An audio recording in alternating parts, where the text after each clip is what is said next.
Do you know that Andre Ward hasn't defended his WBA title, Super World title, at 168 pounds since November the 16th of 2013? It's November the 12th of 2015. I'm T-Street Controversy. This is T-Street Controversy Live. Andre Ward has officially moved to 175 pounds. He's officially a light heavyweight. He has vacated his title at 168 pounds. And now he's saying, why rush to fight Kovalev? Why rush to fight Kovalev? But yet, when it comes Golovkin, Golovkin needs to move up and fight me now. Makes no sense whatsoever to me. Makes no sense whatsoever to me.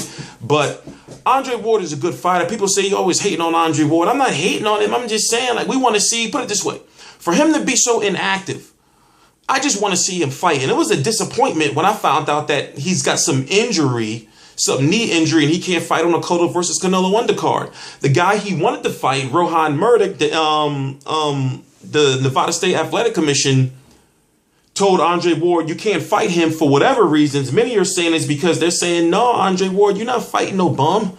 You know, I'm not saying Rohan Murdoch. You know, I'm just saying like how fans are saying it. You're not fighting no Rohan Murdoch. You're supposed to be Andre Ward, one of the best pound-for-pound fighters in the world. And you want to be fighting a Rohan Murdoch. So then the name Alexander Brand was floating around. Alexander Brand, you don't know who he is either. But this is who our pound-for-pound, one of our pound-for-pound champions, Andre Ward, was going to fight. Why? It's because he's been so inactive. Now, we know he had some disagreements with his with the late promoter, Dan Goosen, his former promoter. You should know that he's signed with Rock Nation Sports now, and he still can't get a fight. I'm thinking, like, is he being a diva? I don't know. I don't want to believe it, but he still can't get a fight. And now it's like, who does he fight when he comes back? I'm hearing he's going to fight in January on HBO. But who is he going to fight? I'm thinking if he's fighting at 175 pounds, you know, call up, like I said, call up Bad Medina, Roger Leo Medina, the dude that beat Jalen Love. You know that Andre Ward can't fight the good, 175-pound fighters like, the Fanfaras. He can't even fight a Saki Obika again. He can't fight an Adonis Stevenson because if those guys are with Al Heyman, I would love to see him, like if they would have moved up in weight, Andre Ward versus a James DeGale, or Andre Ward versus a Andre Durrell, or Andre Ward versus an Anthony Durrell. But we can't see those fights. So we only got to focus on the fights that are available to him. And I'm thinking, at 175, you got Jean Pascal, but for some reason, Jean Pascal is fighting Sergio fucking Kovalev again. Doesn't make any sense. Then you got Yunieski Gonzalez, who should have had that win over Jean Pascal, and Sergey Kovalev should be fighting him. Yunieski Gonzalez is fighting somebody in a very big fight coming up, and I forgot who because I'm doing this video live. But listen, I would even accept him fighting Najib Mohammedi, the dude that Sergey Kovalev beat up in his last fight. I wouldn't even mind him fighting him. Just to see him active and just to see him fight a light heavyweight that maybe Sergey Kovalev fought, and then he can give fans the illusion of thinking like, oh yeah, well, he fought a Sergey Kovalev opponent, so therefore he's going to be fighting, Sergey Kovalev in the future. Cedric Agnew, call up Cedric Agnew.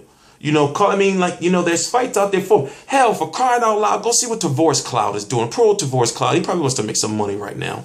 So, like, it's not like Andre Ward don't have fights out there for him, and those are just names that we've that are known right now. But fighting Delvin Rodriguez in 2013, and then fighting a blown up light heavyweight, cruiserweight weighing in, Paul Smith. It just doesn't, in my opinion, give Andre Ward too much room to be demanding what he wants. I guess he can because it's his fight, it's his career, whatever the case may be. But when it comes to fans, we want to see him in good, solid fights. Or at least on the path to good, solid fights. This year don't look like he signed with Rock Nation for a year now. For a year, you might as well say. And he don't look like he nowhere near, being like consistently active. Who is it? What's going on? Anyway, I'm T-Street Controversy. This is T-Street Controversy Live. Andre Ward is no longer the WBA Super World Champion of the world. Gilberto Ramirez is going to likely be fighting this guy versus Fidutenbutts, or whatever his name is. Dead serious, no lie. According to the WBA rankings, it's crazy how he was able to hold on to his WBA title for 2 years without defending it. But then Carl Froch, you know, gets stripped. Rigondeaux gets stripped.